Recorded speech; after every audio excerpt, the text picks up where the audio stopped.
Peter David's tenure on The Incredible Hulk is widely celebrated for its depth, creativity, and emotional resonance, but just as notably, it was a love letter to pop culture.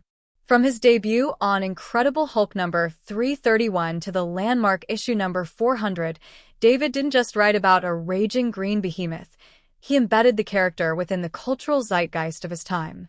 As a writer who is proudly a fan himself, Peter David had an encyclopedic knowledge of films, comics, and TV.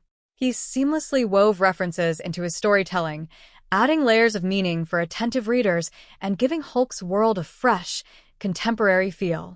These weren't just throwaway gags, they were integral to the tone and texture of his storytelling. One early and memorable moment came in Incredible Hulk number 335, where David paid homage to the 1931 film Drive Jekyll and Mr. Hyde. The comparison was more than thematic.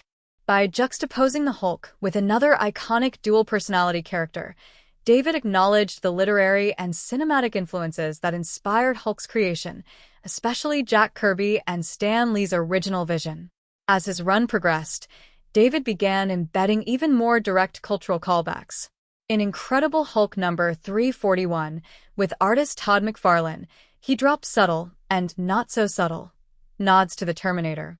A deadpan joke and an allusion to the famous "I'll be back" line brought humor and a sense of modern relevance to the book, making it feel plugged into the real world despite its sci-fi trappings. The pop culture threads continued in Incredible Hulk number 344, where Rick Jones and Clay Quatermain go see RoboCop.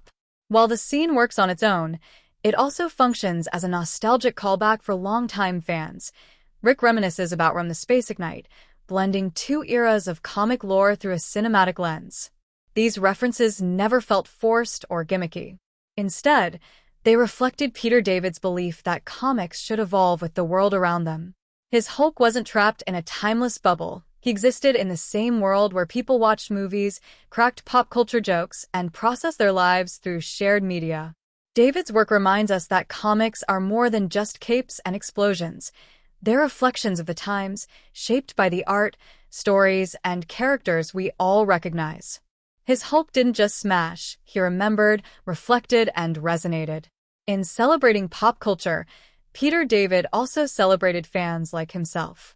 It's that fan-first mentality that made his Hulk run feel so personal, playful, and powerful, and why it remains beloved decades later.